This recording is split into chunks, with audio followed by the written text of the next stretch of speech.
Hello, friends, and welcome to the podcast that is taking the food world by storm. If you hadn't heard. I'm manifesting. Okay. I'm Lala. Putting it out into the universe. I'm Judith. Hi, Judith. Hi. What's going on? Besides the oppressive heat. Yeah, it's so really hot. So hot. I went to Edinburgh for 27 hours. Oh my God, that's right, you did. I was Mhm. going to say, what really did it for you this week?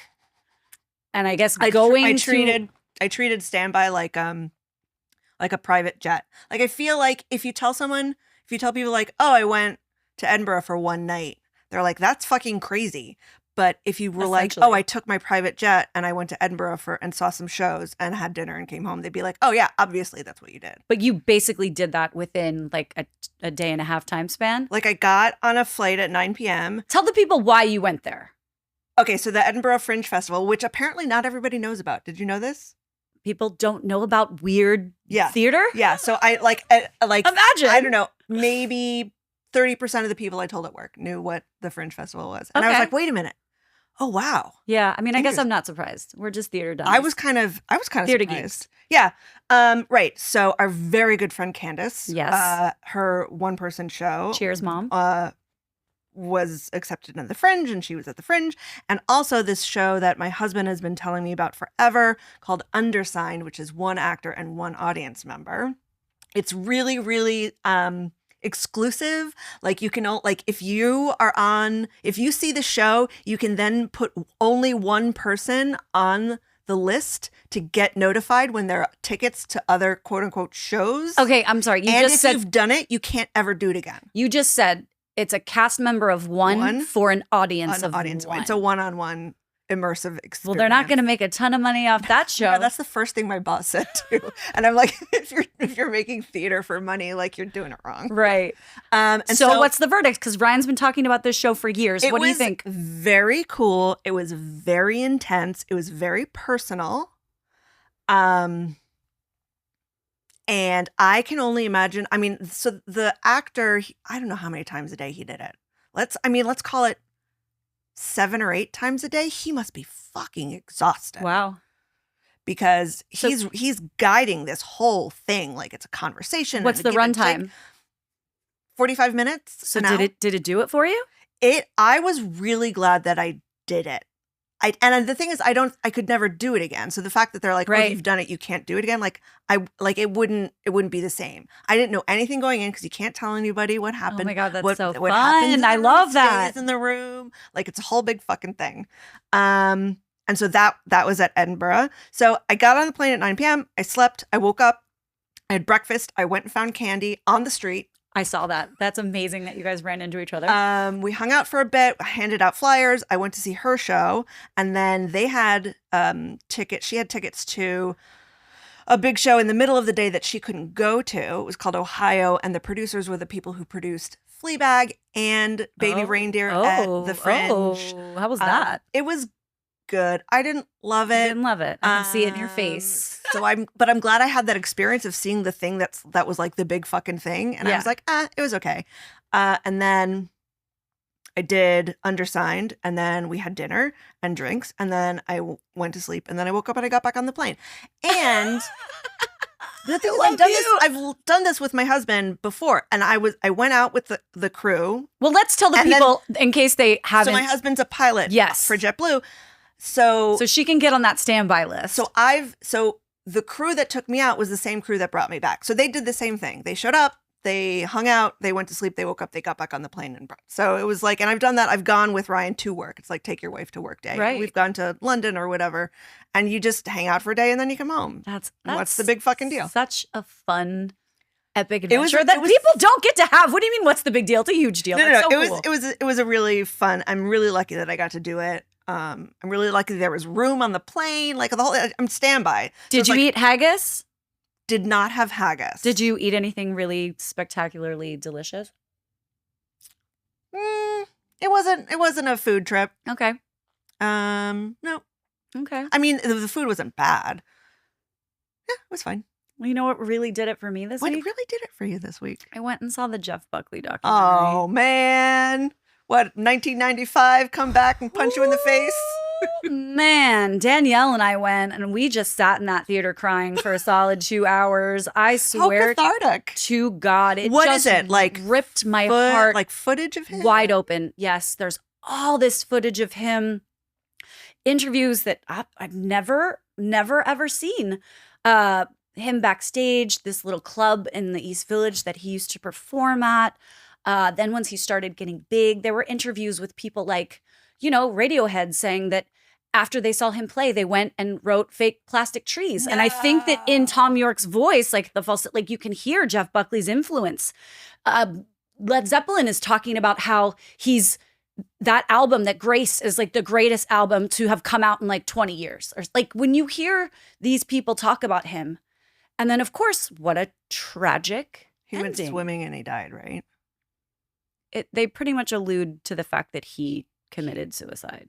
No one will ever know for sure, right. But the people in his life, yes. And you could see he started to unravel a little bit toward the end. He was not one for fame and record labels and the pressure of having to put out another album. Anyway, another thing that I did, tell me. I can get away from the depression that was Jeff Buckley, but also beautiful. Went to Tatiana restaurant, and I'm not talking about Tatiana by Kwame. I'm not talking about the very hard to get into Lincoln Center. You're talking about like Brighton Beach. I'm talking about the Russian restaurant Tell me all about in it. Brighton Beach. Yeah. My God. So 6 of us went. We dressed up. I wore like a floor-length gown. Were you underdressed? I mean, honestly, no. There was like a bachelorette party and like bedazzled trucker hats. There were all kinds. There was like a table of Russians. There was like a fabulous gay birthday party. But wow, what a time. I mean, I'm trying to do more touristy things in my own town. Mm-hmm. And I feel like that was just on the summer to-do list. And it was just really cool to go out to the beach, have this dinner. The portions are huge. The fish platter, the Russian salad, the huge platter of lamb chops. What's a Russian salad? Oh, it's got like a lot of mayonnaise and peas and carrots. I hated it. It's horrifying because I'm not a mayonnaise person, but Danielle could not get enough. Ooh. And we got a bottle of vodka and there's a stage show. Yeah. There's performers and a dance floor. So you get up and they're singing J-Lo, and like it's just a time. Like everyone should do it once. It's so silly and so stupid, but the performers are actually very talented and it was very fun. I love that. And my old knees are still really hurting. And also this week, something that didn't do it for me is that I found a very long chin hair. Oh, what is happening to us? What is happening? It's going to keep coming back. You're just going to have to keep plucking that one really long hair. My God. Also, you have to keep looking for it. Before we bring in our guest, I also want to talk about real quick. In the last 2 weeks, suddenly I cannot see close up. Oh, look, Pete, my other best friend, Yeah. Pete, what's up? I love you. And I always used to joke about this. Yeah. Pulling it away. I'd have to pull the thing away and get the 8 shins. And we would always just do that because we thought it was hilarious. Haha, people are old and can't see. We can't see anything. Girl, that is now for me too. And I went to see an eye doctor. What are they called? Ophthalmologist.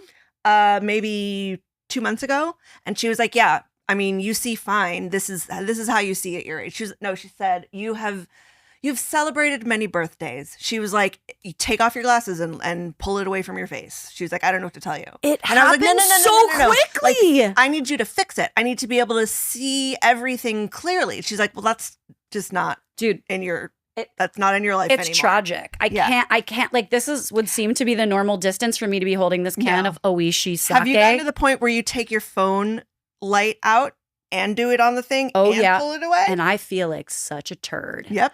I am like, oh my God. Yeah. It has happened. It's happened. Old age has hit. Have you taken a photo of it on your phone and then enlarged it? Not yet, but dear God, is that what's next? That is what's next. I'm going to down this sake because I'm depressed. Everything has to be out here now. I'm like, oh God. I used to be able to read everything all the time. Should we bring on our guests? Who are our guests, dummy? Our guests today are best friends since the 1900s. What? 1996 specifically. We've been best friends since the 1900s. That's like 29 years. They're both from Maryland. Wait, they have both lived bi-coastally. Wait. Now they live 400 feet away from each other. This sounds really familiar. They both are obsessed with food. What? Madonna. They both justify saving money by buying things on the real instead of firsthand. I mean... Wait, is it you and me? Wait, are we the guests? Wait, I had something else here. I'm sorry, keep going. They both have never wanted children. And they can communicate with a look. With a look. Our guests today, Judith, are us. Oh, people at home, I am so sorry if that sounds disappointing to you. Sorry. But here's the deal. Sorry, not sorry. We had a guest. Mm-hmm. Tragedy befell that guest, and they had to cancel last minute. And we were like, you know what? We could also cancel. But you know what? Fuck it. We did in this first season, we did an episode where it was just us. And that was sort of an accident too, right? We were like, yeah, we didn't even know what we were doing, man. Yeah. Do we still? We still No, don't know what we're doing. I don't know what I'm doing. I don't know what you're doing. I don't know what I'm doing. I'm wearing this dumb bikini shirt, sweating my yeah. fucking ass off. But that was more of like our origin story, like how we met and all of that. So I feel like, and this may sound strange to you, Okay. but this is a true statement. People want to know about us. I don't feel that way, but if you're telling me it's true, I'm gonna have to believe you. Like I feel we like I'm do really have boring. a few fans now. Janet and Matt. I My parents don't listen to the podcast. people have, I think, like our episode. Do they wanna alone, know more? They do. They want to know behind the So I scenes. feel like maybe we should talk Wait, what's about the- us. what's the People don't Bravo know show? shit about us. What's the Bravo show What that show? he does? On Which- Bravo. That Cohen. What's his The face? Real Housewives? No. But he does like a behind. Oh, the, Watch What Happens Watch Live. What Happens Live. Thank you. This is like a Watch What Happens We Live, we should have invited people to just hang out in the studio with us. but it's just you and me. It's just us. Here we are. And Dave back Hi, there Dave. on the switch. Hey, Dave. All right. So let's talk about this. Okay. Before we get into us. Yeah.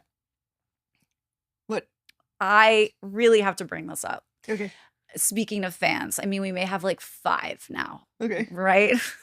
We're really Let's call it 28 episodes in, and we're Mhm. really killing the game Okay. over here. Okay. But I feel like in season 2, we were talking about names for our listeners, Oh yeah. right? And we were tossing shit around, Okay. and we were like, Yes. mouth-gateers Uh-huh. or yeah. mouth, what up, mouth holes? And Yeah, like I none really hated you that. hated that I one. hated it. And none of them were landing. Okay, well, And then, our dear friend Dave D'Angelo oh my God, Dave D'Angelo. came up Bless with your heart. something brilliant. Mm-hmm. He's like, you guys are best friends. You guys Mhm. are best buds. Uh-huh. I think you should call your listeners the taste buds. Oh my God, it's so dumb and I love it so It's much. so good. So what up, taste buds? Hey, taste buds. What's up, bud? Hey, That is- buds. I don't say Hey, that out buddies. loud for the first time. Sounds really dumb, but I love it so much. Taste buds. Yeah. I'm into it. So anyway, Dave, And if the taste buds aren't into it, fuck them. Dave, then you're not a loyal taste budder. Sorry, A can't taste be a bud. Dave D'Angelo, thank you for that. Yeah, Just wanna give that seriously. shout out. Thank you for being you and for coming up with taste buds. I also just think that taste bud merch could be real cute. Good. Okay, anyway. So let's talk about us, shall we? We have a food and hospitality podcast. We do. We should probably talk about our experience in food and hospitality. Why don't you start? Because you got your start in DC, like cater waitering, right? Yeah, so I was very good friends with the children of Susan Gage. Susan Gage Caterers is a huge The best. caterer in DC. And when her daughter and I were in school together, and when we turned like not even legal age, we started working in coat check. We'd go to events and we'd work coat check. It was the first job I ever had. I worked there every summer. When I graduated from college, I worked there, and it was great. We got to do so many cool things and go to so many cool places and like serve everybody. Like the stars in DC are definitely not like the stars in New York. You have like a lot of political. It's like these like are politicians, It's right? like this is a Supreme Court member. I remember when you called me once and you were like, Ariana Huffington. Oh my gosh. Sandra Day O'Connor. Yeah. Like, and she like gave me a side hug and called me honey. Cute. Uh, Adorable. Yeah. So that was, and eating that food was the sort of my introduction to fine dining. I mean, their food is Stunning. stunning. Those gauges really know what they're doing. They know what's up. So you kind of moved through the ranks from coat check to cater waiter. I ran some events. I was in the office a couple of summers. I was all over the place. And then you moved to New York. Yeah. And then you started working for a caterer yes, there. I needed a part-time summer job. I was going to acting school. And I was like, I kind of need some cash. I know how to be a cater waiter. So I went to like an open call for servers at Pier 60 LLC. And that was in 2003. And I'm now the staff accountant. So you have worked at Pier 60, Abigail Kirsch Catering. Yeah, since 2003. Since 2003. It was a part-time summer job. But you have, again, been in... I was a server. I was at the front desk. I was in sales. I went back to the front desk. You even quit. I quit because of you. I was in the sales department. I was a sales admin, and you had won that game show. And you were like, if I pay for your tickets, will you go to Thailand with me? And I was like, fuck yeah. And it was like in 3 months, right? It was like, in 3 months, do you want to go to Thailand? And I was like 3 weeks. Yeah. And I was like, fuck yeah. And I talked to my bosses at the time. I was like, in 3 months, can I go to Thailand for 3 weeks? And they said no. And I went home and I thought about it. I called my mommy and my daddy, and they were like, fuck that noise. And I was like, yeah, fuck that noise. And so I went back and I said, this is my 3-month notice. 3 months. Wow. Right? You're polite. And then we went to Thailand, and it was the greatest time ever. And then I came back and I was like, fuck, I still need a fucking job. That was in 2007. Really? Mm-hmm. Gosh dang it. Mm-hmm. And then I went back and worked there again. They hired you back. So essentially, they did give you the time off to go to Thailand. I didn't go back into the sales admin position. Okay. I forget where I went. I just kept failing around in circles. I was like, I'll do this, I'll do this. And then the person who had my job before me in the finance department, she rage quit. Like walked out on a Friday, like tore up, like shred everything, like deleted all of her shit. She was like 2 middle fingers. And I took the job temporarily. Uh-huh. And then I was like, wait. Having like a 401k match program and like paid vacations and like a steady, like knowing where I'm going to be every day and how much money I'm going to make was really cool. Okay.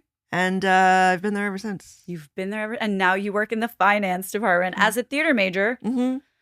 Every job's an acting job if you act like you know what you're doing, Lauren. Oh my God, Judith. I act like I know what I'm doing all the time. Also, Judith is probably one of the only remaining people in my life that calls me Lauren. Yeah, that's true. I can't call you by your nickname. I can't do it. Sorry. Yeah, I mean, unless you want to call me Juju. I'll call you Juju. I've never called you Juju. It sounds weird. I get it. I get why Lala feels weird. But like my whole family calls me Juju. But people after, it was like 2015 when I kind of switched. Yeah, that's like late in life for me. I can't. I'm an old dog. Well, at this point, it's 10 years. It's 10 years of like nothing. Lala. In the relationship of you and me. And I started saying that because I was working at a fitness studio and there was already a Lauren and they were like, what do you want to be called? And I was like, oh, call me my nickname, what my family calls me. Anyway, that's neither here nor there. I started in hospitality. I think my first job, I was 14 or 15, and I was working at the Marley Station Mall at Boardwalk Fries. Fuck yeah, motherfucker. How many fries did you eat all day? Oh my God. It wasn't even the fries so much, but the potato skins. Ooh. We had potato skins on the menu. We had like a pork sandwich, and we had fries and like a hot dog. And I did that. I would always that was smell your introduction to fine dining. That made me who I am, man. Just working in fast food at the mall. That was my introduction into that whole thing. I remember we'd get so stoked to like trade fries with the Cinnabon people next door. Oh shit! Yeah, my barter system. Yeah, at the mall. Absolutely. Or like Manchu Wok, the Chinese place around the corner. Like we would always just be trading food. That's amazing. And my family loved it too. I'd come home with all this like Sbarro pizza. Holy shit! I got garlic nuts. Amazing. Here they are. You're feeding your family at 14. I know, so stupid. With the mall food. But yeah, I mean, I guess I worked, we met as theater majors, and I feel like if you are Well, I also was in college. I was a hostess at a restaurant in Baltimore called J. Paul's, and then opened the Hard Rock there that I don't think exists anymore. And yeah, just always worked in restaurants. And then I moved to LA, which we moved to LA together. And I just feel like if you work, or if you're an actor or whatever, or a dancer or a musician or a visual artist, yeah, right, the job that one normally takes is in the restaurant industry because it's flexible. You can get your shifts covered. Like, it's not really a big deal, right? And the money's usually good. So yeah, I just always did that. And I opened a restaurant in LA in Venice Beach called Jelena in 2009 that really kind of like shaped how I feel and think about food. I mean, that restaurant is still one of the hardest restaurants to get into. And that chef, Travis Lett, and just it taught me so much. Taught me everything I know about wine. And then I accidentally became a private chef because in 2007, a movie theater ceiling fell in on my head while I was watching a movie. I was watching... Wait.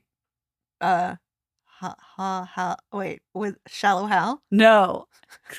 Close? It has a man's name in it, so I can see where you think of it. I was watching Evan Almighty. Oh, which, God. not even the first one. It's about acts of God, which is crazy. But the first one was Bruce Almighty with Jim Carrey.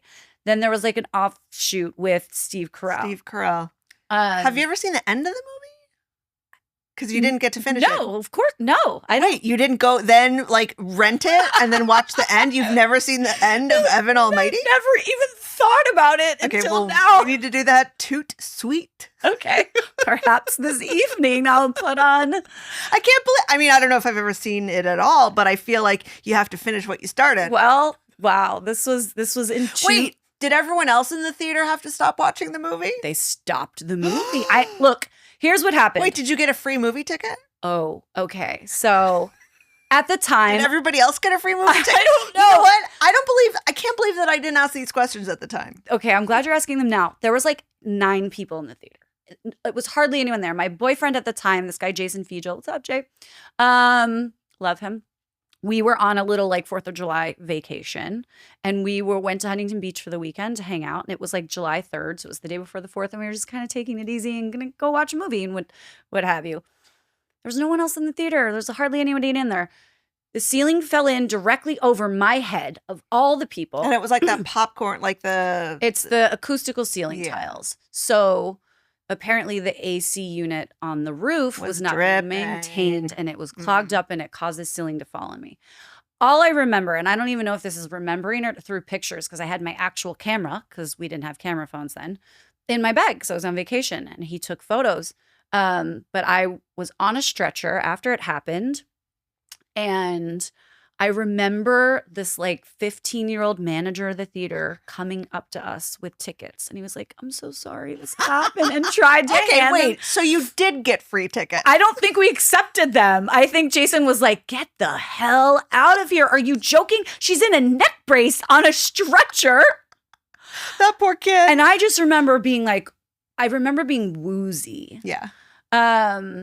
And then went to the hospital, whatever, took x-rays, had a concussion, brain was bruised, and then was in a lawsuit for the next 3 years of my life. However, that's neither here nor there. If you guys want to hear more about that story, hit me in the DMs. I'll tell you all about it. But at the time I was doing musical theater, and I was in a show, and I was like getting paid to do that, which is what I thought my life was going to be. And then that happened, and I couldn't do it. I was working at a bottle service club called Ledoux, and waiting on celebrities and doing all that bullshit. And then I just couldn't anymore because working in a nightclub was too loud, and I couldn't dance because I was injured. And so just had to basically go back to doing the least amount, which was being a server, and had to tell them like, I can't really carry that many plates and whatever. Jelena happened. And long story short, I sort of fell into private chefing through my work at Jelena, which is kind of still what I do now. Yep. So I do that. I personal train a few people. I work for a sake company, the one that I'm holding. Tell everybody about your 17 jobs. In my hand. Yeah, I run a kitchen in Chelsea for their events. And I guess the bright side of the ceiling falling in on my head was after 3 years, I did get a little bit of a settlement. And that little bit of money helped me purchase a property on the Caribbean, which we opened in 2012. And I have had it with my best friend and business partner, Ryan. Shout out Ryan Kelly. Yeah, Love you. Salt of the earth. Ryan. Seriously, best dude ever. And we opened a little 5-room bed and breakfast and a restaurant. So I own a restaurant and a hotel on a Caribbean island in Panama. I lived there for 3 years. And now I go back and forth and it's super fun. You've been a bunch. I've been a handful of times. Yeah. You got engaged, in Panama? There. I was there when you had your first guests. That's in right. 2012. You were. Because it was right after Superstorm Sandy and Chelsea Piers was under like 5 feet of water. And they were like, call unemployment, and then like call us in 2 months because nothing's happening around here. And I was like, that. hey, guess what, Simski? Guess who's coming to fucking Panama, girl? I remember the city was devastated. Yeah, it was really bad.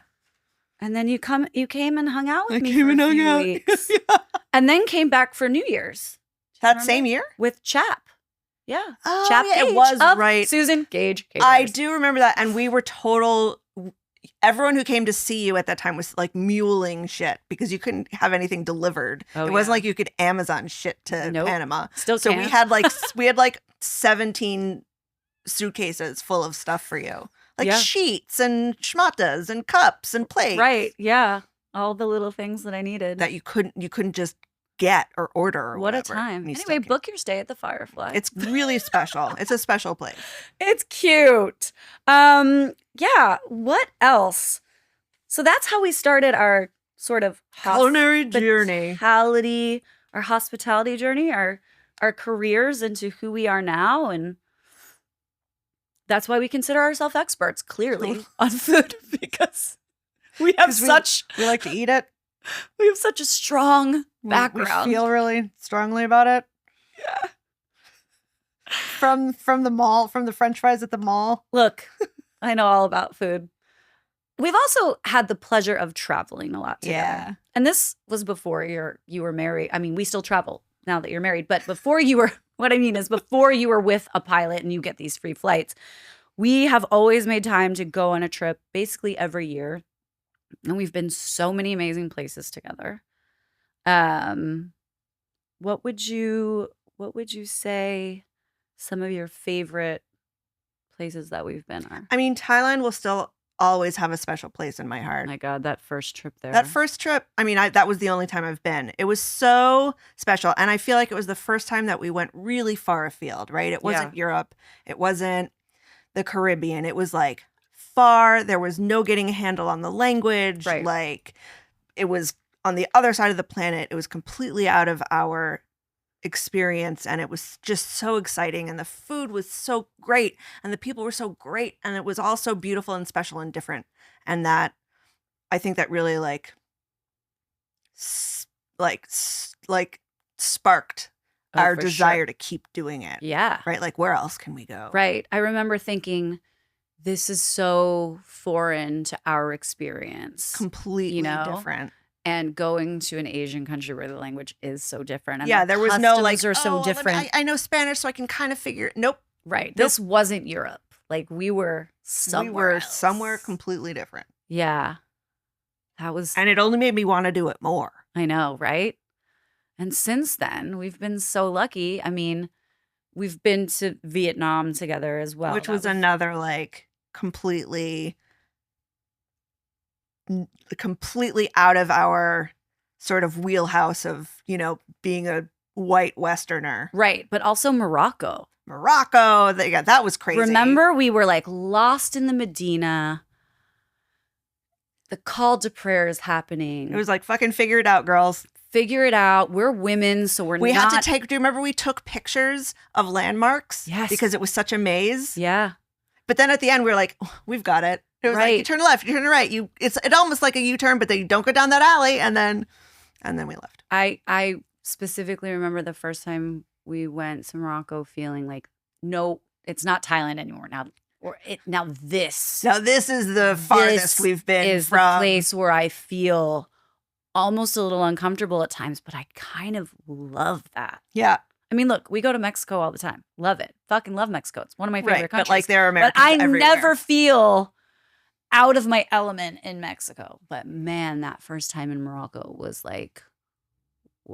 eye-opening. Yeah. And it was great. I feel like we dove in, we ate all the things, we bought all the things, we went down all the alleys. Sure did. We got lost a bazillion We got times. lost a badillion times. From all of our travels, do you have any specific food memories, or like or have a favorite food country? I mean, we were both in Japan last year, but not together. Not together. I mean, Japan is great for food.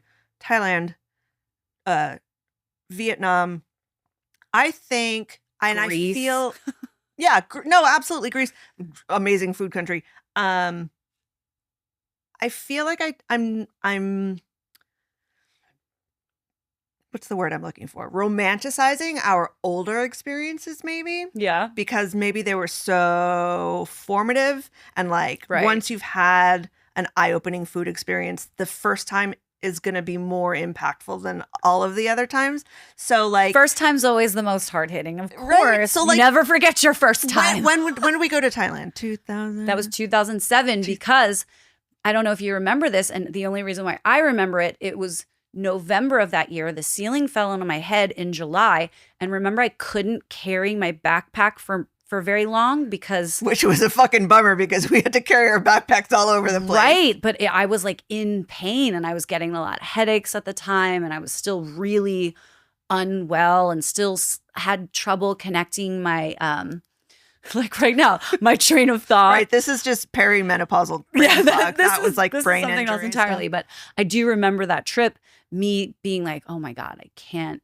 even function normally carrying this backpack. I remember we didn't book a hotel one day. We were winging it, and we were walking up and down. Do you remember how hungover we were that day? Oh God, I almost threw up on the ferry. It was ferocious. Horrifying. It was so bad. But my point is, 2007, we had cow soy in Shanghai. Oh my And it was God. like that it was moment like, was like no, magic. It was fucking ridiculous. And it's hard to imagine now because cow soy is everywhere. Right. There's a restaurant between my hairstylist and the apartment. I think it's only a cow soy restaurant. But at the time, it wasn't on every Thai menu in the United States. No, I remember find it anywhere. I was living in LA, you were living in New York, and we would try and make lists of the few restaurants that did have it so we could eat it when we were together to try to recreate that experience we had in Chiang Mai. And we never recreated that experience, but that first taste of it was like, what the fuck is happening What am in I my eating? mouth?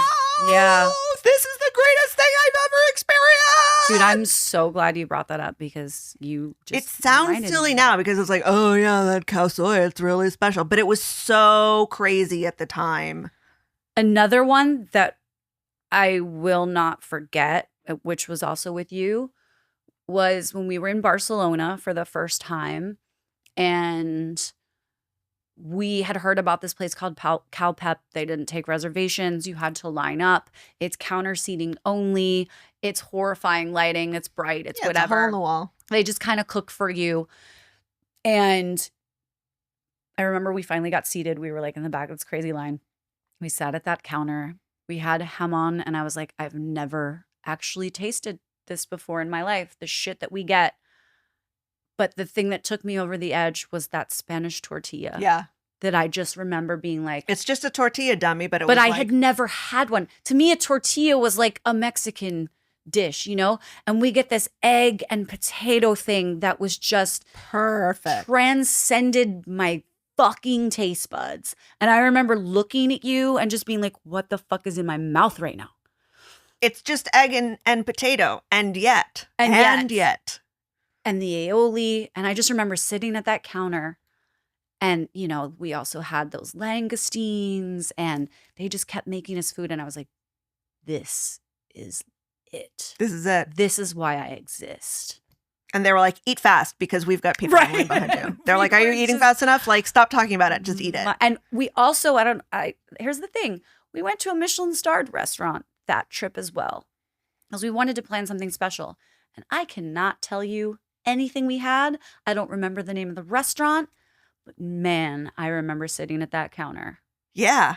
That's interesting. And we went to other restaurants? Going into tapas bars and having just like the most perfect plate of like fried little anchovies or boquerones or like fried sardines or whatever.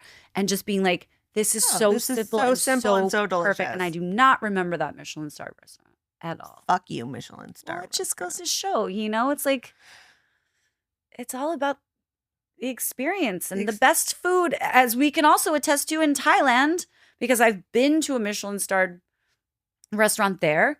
The noodles I had on the street blew my fucking mind out of my skull. Yeah, the ladies cooking like in the dirt by the side of the road. Yes. It's the dirt that makes it taste better. Dude, those are the moments that I live for so much.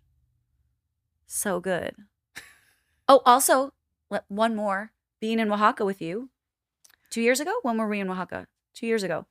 So we were in Mexico City. We went to Pujol. Okay, great. Yeah, Michelin starred, blah, blah, blah, blah. It was a lovely meal. The service was lovely. Beautiful. It was a beautiful space. Restaurant. The service was... But holy hell, we trekked through some mercado to try and find this stall. That was crazy. It was called Mamelas Danya Vale. That was crazy. And honestly, like one of the best bites I've ever put in my life. It's like a tortilla with meat that they just cook over a flame. There's 3 options. We had them all, and it was just like, again, like it was under a tarp. It was like it wasn't even a real table. Like they like put some stuff on top of some other stuff. In this maze, I don't know how we found it. We looked for the line, and the line did not steer us. It was not just that was pretty special too. Yeah, amazing. Well, let's kind of switch. I mean, we're already like, wow, we got like 20 minutes left. Let's switch to New York. Okay. Like, has there been any restaurants that have surprised you lately in New York? Because I feel like I'm always looking to be surprised. Like I'm always like, oh, I wasn't expecting that. I don't know if I've been pleasantly surprised recently. I'll take a negative surprise. Okay, I'll start talking and see if anything jogs your memory. We went to Sip and Guzzle for our 1-year anniversary of the pod. Was so fun. Yes, Sip and Guzzle is one of the really world's fun. 50 best bars. And we all know Steve Schneider, shout out to you and your amazing staff. We know that the drinks are fantastic. Yeah. But we went downstairs into the sip part, which I had never been to. And that food was so it was that very, very good. Surprising. It's Mike Bagal. He was and it was like a chef at Alinea, so he knows a thing or two. Food, right? But it was like, what is this thing what we're reading sounds really weird. You're right. Like what it said on the paper was not what you were expecting. It came out and I was so surprised. And delighted. Innovation. Surprised and in a good way. And it was all delicious. It wasn't like, oh, this is innovative and it tastes fine. Right. Everything was Everything delicious. was like, oh, this is weird and I love it. So fun. They are not doing the stereotypical things. I feel like that's one of those rare restaurants that's actually doing something different and playful. Not just for different sake. Right, correct. Also delicious. Yeah. But the best part of that whole night was when we went into the bathroom and they were playing our podcast. Steve Schneider, you motherfucker. That was the coolest thing that's ever happened to us. I went to the bathroom. We cried. And I walk into the bathroom and I'm like, there's someone talking. It's not music. And then I'm like, wait, that's us. And I was like, holy fuck, they're playing our podcast in the fucking bathroom. I've never peed so fast in my life. You ran out and grabbed me. I ran out and I was like, they're playing our podcast in the bathroom. That was the coolest fuck. And do you remember the bartender was like, yeah, Steve does that for everybody. And I was like, you shut your fucking mouth. Thanks, Ben. I felt like such a rock star. And I've been telling that story ever since. It was the peak of hospitality and something so easy. Right. And we're still talking about it. And it was like, I felt so cool. It made us feel so very special. So thank you. Oh, Steve. Sip and Guzzle. You Steve, motherfucker. Marcio, That was like slick. All of y'all. Even Ben. Yeah. Fine, Ben. Oh, he does that for everybody. That was awesome. What about like dishes over the years in New York or on your travels or anything, are there any dishes that you still think about? Any dishes that I still think about? Like, I'll give you a few. Okay, yeah. I wrote these down. You know I can't remember shit. Well, I have to reference my Instagram sometimes because I always do like a food post once a week. I'm still thinking about that whole fish at Ensenada that we had. That was delicious. That was Ensenada stupid. in Williamsburg. And remember, So good. the kitchen had forgotten about it. Right. And we were like, we're done. We don't want it. No, we don't want it. No, can you just not bring it? And then it was like, oh my God, this is the best thing we've had. Yeah, it was amazing. I still think about look, I don't even like white chocolate, but that white chocolate budino with sea salt foam at Raff's That motherfucking lives in my Raff's. brain Yeah. rent free. It is the best dessert in the city. Fight so me. good. Like, it is so. It's not, I don't think white chocolate is chocolate. It's not. It's like cream and sugar. Whatever. And it has the cacao nibs. It's delicious. Oh my God. It's fucking delicious. I also think about the uni toast at Barmoga a lot.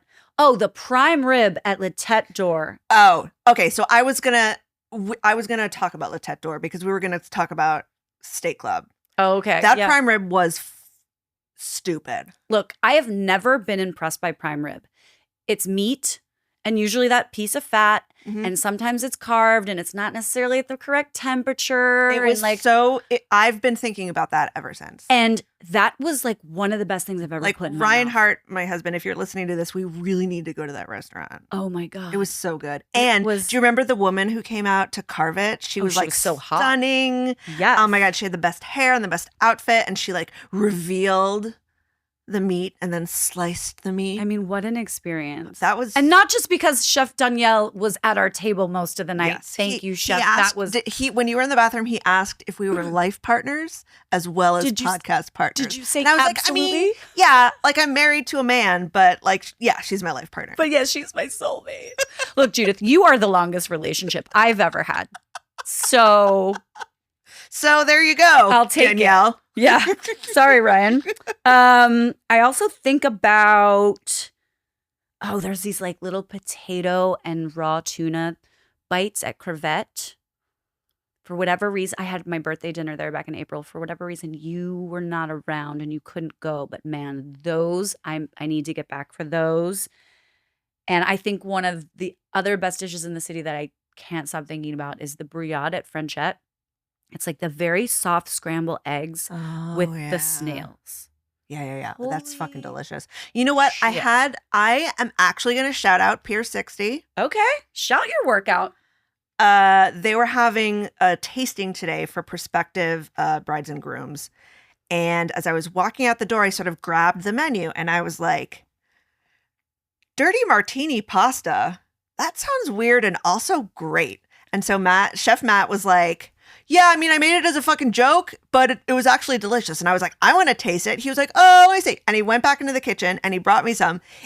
It's pasta with blue cheese and olive brine. It was so good. And I love that they were like, oh, it's a fucking joke. And because I was like, oh, I love dirty martinis and I love pasta. He was like, yeah, everybody does.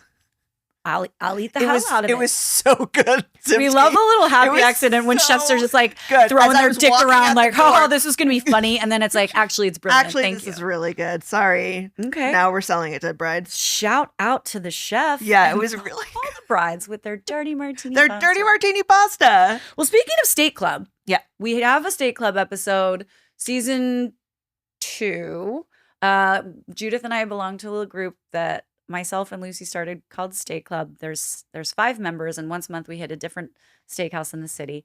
Do you have a favorite steak I mean, La Tête d'Or was really special. Yeah. Hawksmoor is always going to be great. The grill was really good. I love the grill, but you know what? Unpopular opinion, I do not like that room. No, the room is kind of stuffy and isn't fun. It feels so corporate. But the service was really good. The services. And the food was fucking great. Yes. Yes. I mean, and as we've said, no, we have not found a steak club that is perfect in every S.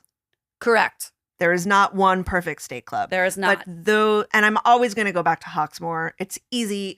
Yes. I think that's the difference between like the Grill and Hawksmoor. The Grill is a hard reservation to get. Yeah. The food is very high end, but man, I would say that is the best steak we've ever had. Yeah. But and then again, maybe see, I hesitate to say this because Keen's, the room, I want to be in there. Yeah, the room is really cool. I love it. Those servers are snarky and also fabulous. They're wearing the tuxedos. The martinis are huge and cold. But the steak is not the greatest. Yeah. You know, like the mutton's better. You're not really going for the best steak, but man, does that everything room... else? Yeah, we've never found a place that is good at all this stuff. But Keen's has a new owner, so TBD on whether it retains its. Oh, that's right. Its charm. Oh yeah. Yeah. All right. One more before we get into one of our segments. What's a restaurant in New York that you would go to again and again and again? Ukrainian East Village. Oh, yum. Yeah. Always. It is all. What's your order? Oh, I get like the mixed platter. So it's stuffed cabbage and pierogies and borscht and something else. I'm sad you missed out on going to Brighton Beach to the Russian restaurant. Like I will, and people are like, "Oh, the food's not that great." I'm like, "It's not great food, but it's good, and it's the food of my people." Yeah, yeah, hell yeah. It's always consistent, and I love that there's Polish like folk, two old ladies serving those, whatever 20 tables, and you just have to wait, and they'll get to you, and you'll get your beverage, and you'll get your food. Just wait. I love it. That's a and good it's like an ugly room, and it's in the back of that weird like strip molly. Like it's perfect. I know, and I feel like every like I don't fuck with that is like basically that restaurant, and yet it's perfect. It's perfect. It's so perfect. I'll go back there all the time. Like Veselka's great, but I prefer Ukrainian East Village. Yeah. Yep. Yeah. It has a special place in my heart. I feel that way about Le French Diner. I just want to be in a relationship so someone can take me there. I can take myself there. But it's like there's only maybe 4 tables and then the rest are bar seats. And it's sort of like open when it's open. Yeah, I mean, you can't really make reservations. I also love servos because lately, I would say over the last like few years, I've come to love taking myself out. And I love going out to eat by myself. And Servos is one of those places where I can just sit in the window or sit at the bar, order the clams, the fries, maybe the prawns, and just have a glass of vermouth on the rocks and just have the best time. And I never feel like a fucking weirdo being there by myself. Like I also love Thai Diner and I will go there again and again and again, but it's not very conducive to solo dining. Although sitting at the counter works. Sit at the counter, but the portions are just, they're big. You're not going to get more than one, I also really wish that Red Hook Tavern was closer because that is it's a perfect restaurant. I've never been. We had a Red Hook day 2 weeks ago, and it's just the burger, the prawns, the pastas, the wine list, the martinis. Did you take the ferry there? We did. So fun. It's like we always forget about the ferry. Perfect restaurant. I love the ferry. Yeah, no, it's super fun.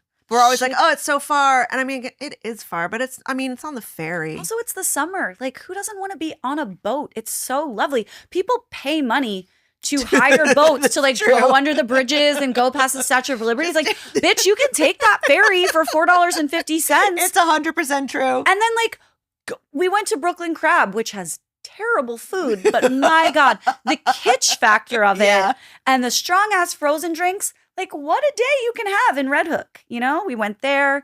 We went to the brewery where you're staring at the Statue of Liberty. It's like, God, there's so much cool shit to do in New York. And again, I'm trying to be a tourist in my own town. Should we? Oh, wait. I have one more thing. Yeah. I forgot to talk about it in the sandwich episode. Okay. So, we've got like 10 minutes. Back to Chap Gage. Uh-huh. He lived in Prague for a while. Street food in Prague. Could you try again? Siri. Someone's talking to you right now. Go ahead. Prague. So, they have street food, and it's called, I'm going to murder it, Smażeni Sir. Don't know what that is. And it's fried cheese. So I it's know what that is. It's breaded and deep fried. A slab of shredded and deep fried cheese, right? On 2 pieces of white bread with tartar sauce. It's white on white on white. Okay. It is so fucking good. I've been thinking, and Chap, I'm gonna have to call you and ask you. Like, I don't know when this was, 2004, and I'm still thinking about those stupid fried cheese sandwiches on the street. See, there you go. You're still thinking about it. Yeah. Oof. I love that. Smajeni sear.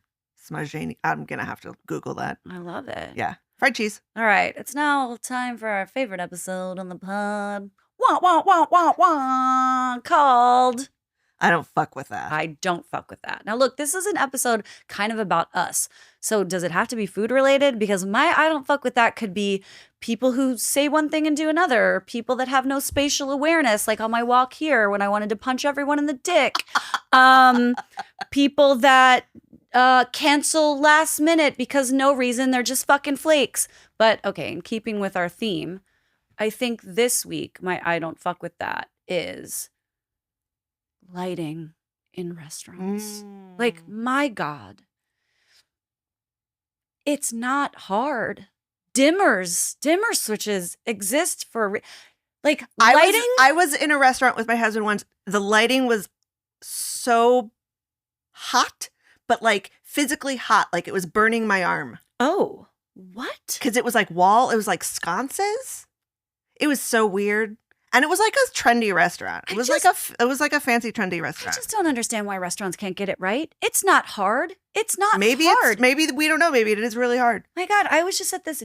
I mean, I was in LA not too long ago in this very hip new restaurant. I'd heard all these great things, and I walked in, and I was immediately just like, "Oh, what?" Like harsh lighting. Just it wasn't correct. The tone. The lighting was incorrect. It wasn't harsh. It was dim in there, but the tone was off. It was still that like fake white, like if they had just put a gobo, I don't know, that's theater talk.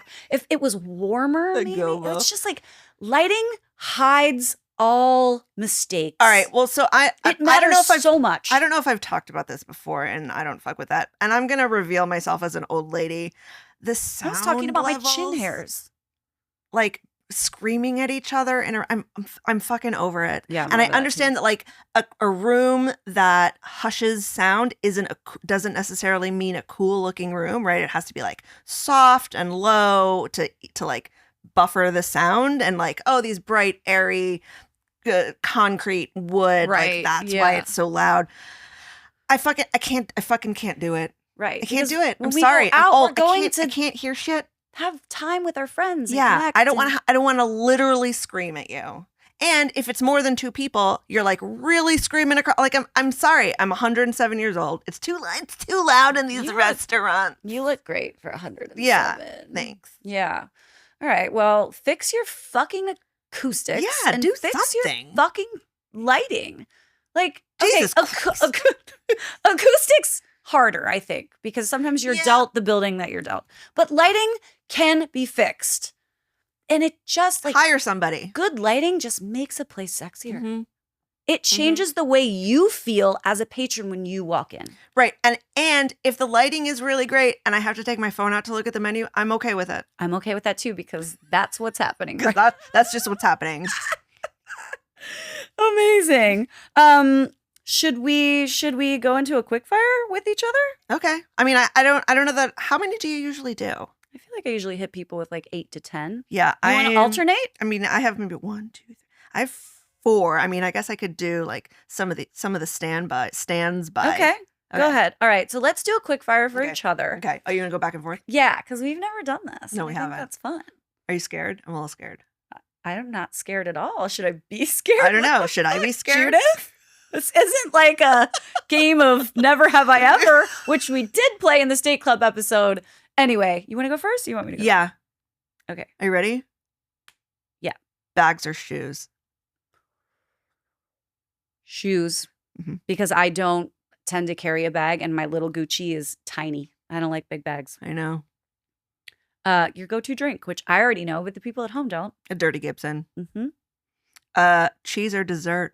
Oh my fucking God. Do you know what my next one for you was? Cheese or dessert? Cheese or chocolate for the rest of your life. You can only pick one. See, this is why we're soulmates. All right. You know what? Same question. I'm going with fucking cheese. I think I have to go with dessert because I just crave sugar. Okay, see, but you know what this means? So you have the dessert and I have the cheese and we can share. I think that goes beside the whole point, Nope, right? Like, nope. Okay, we make our own rules. Great. That is hilarious. What are you watching? That's good. Or the best thing that you've watched lately. I would say Mobland. Mobland was really good. I'm obsessed with that show. I'm so sad it's over. Oh, I just started apple cider vinegar and I thought I was going to hate it. It's really stupid and good. I really like it. Okay, cool. Yeah. Hit me. First class or a 5-star hotel? 5-star hotel. Really? First class doesn't last long enough. Where I'm staying, I want to be comfortable. Okay. How about you? Yeah. Because I'll take 2 Klonopin. Right? That's what I'm saying. We take Xanax on the plane. Like, I don't really. I mean, it doesn't say matter. that, but honestly, halfway home from Tokyo, I was like, how much does it cost? $20,000, put me in there. I'm so over this. Put it on my credit card. That's what it's for. My back hurts so much. Dude, I was flying with like a butt cushion for my sciatica. You know what? When I went to Tokyo, Okay, I'm so I learned old. something new. If I make the seatbelt really tight, it's like supporting my lower back. Good info. Yeah, try Good that tip. next time. All right, what's your guilty pleasure? Although we don't believe in that. Lunchables. Lunchables? Yeah. You are a foul person. But Whatever, are Lunchables charcuterie? Yes. Okay. It's crackers, it's cheese, it's meat. What's fucking wrong with you? All right, Okay, fine. so what's yours? Bed rotting? I don't know. I just love sitting in bed. I eat in bed a lot. Oh, I never eat in bed. Oh, I do. Man, But I eat that's on the probably why no one will couch. date me. That's not true. There's plenty of other reasons why Okay, no one will date French me. fries or mozzarella sticks? No, you can't do this to me. You cannot do this to me. You know, the potato is my favorite food. Right, but however, fried cheese just might trump a fry. right? Because fried cheese is always good, Uh-huh. and sometimes French fries are. I see mozzarella sticks aren't always good. Oh, God, I don't know. You can't even answer. I love it. can't- Got you. I fucking got you. You fucking got me. Judith, labubus?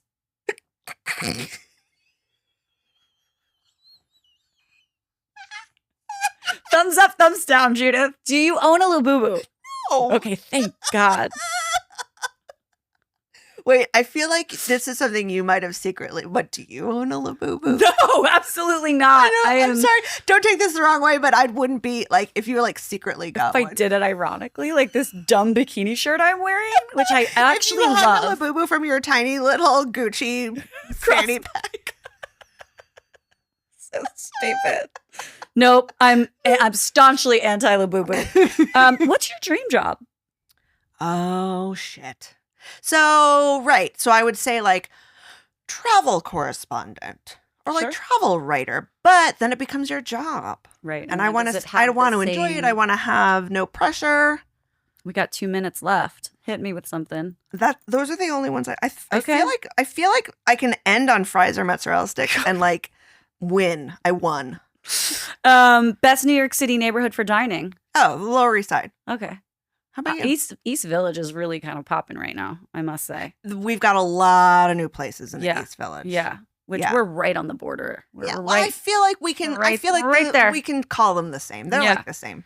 All right, then my last question for you is your favorite ex of mine. And there's probably only one right answer. Oh, Ryan Kelly. Of course, Ryan Kelly. Ryan we Kelly, love you Ryan so Kelly. Would there much. even be a second, please? No. No, yeah. Everyone else sucks. Sorry. Ryan Kelly wins. What's the best thing you've put in your mouth lately? That fucking pasta today. I'm telling you. Okay. Dirty martini pasta. How about you? I recently revisited Bangkok Supper Club. Oh, really? And I hadn't been We had since a great time since there. yeah, we did. But we were there very shortly Very after it opened, early. and I went back and man, just every dish hit. Really? It was so I've been good. thinking about going back. Okay, so I'll go back. So fucking fantastic. That scallop aguachile, it has like crushed ice and like chilies and like they have a whole fish and they have like an oxtail or a curry with oh man, everything was fantastic. Yeah. Anyway. Fuck yeah, we did this episode. We did a whole episode. I hope we you don't guys need a learned guest. something about us. We don't need a guest. We can just talk shit for Right? 45 It's our minutes. favorite fucking thing to do. It's what we're going to do when we walk home. Talk more shit. Talk more shit. Talk about how people have no spatial awareness. Oh my God. And the backpacks. I know that I recently talked about this. I'm so over the fucking backpacks on the subway. I've been like elbowing backpacks like a fucking asshole. Like, Take off your fucking backpack. The I don't fuck with that's never stopped for us, folks. Or loud talking on the subway. You're standing right next to the person. Like, why are you screaming at them? It's not a loud restaurant. Good point. Fucking lower your fucking voice. True. Thanks for being here and sharing this time with us. As you guys know, this is a self-funded podcast. If you want to contribute, hit us up in the DMs. We'll take your money. And also, what helps us get seen are your reviews and your 5-star and your follows and likes and all of that. So use all of your different email accounts. Yeah, do it. Leave us comments. You know, you've got Watch your us on the like, YouTube name, and the Spotify and the your Apple. work, Yeah. your Finstagram, all the things. We love that. And if you want to give us money, like we'll let you hang out as we record this. Yeah. It'll be fun. Thanks for being here. We appreciate you guys. We are across all socials at Put It In My Mouth Pod. And yeah, we'll see you next time. I love you, Judith. I love you too. See you guys next time. Thanks for being here. Bye. What is I like it. What I like it. I like it.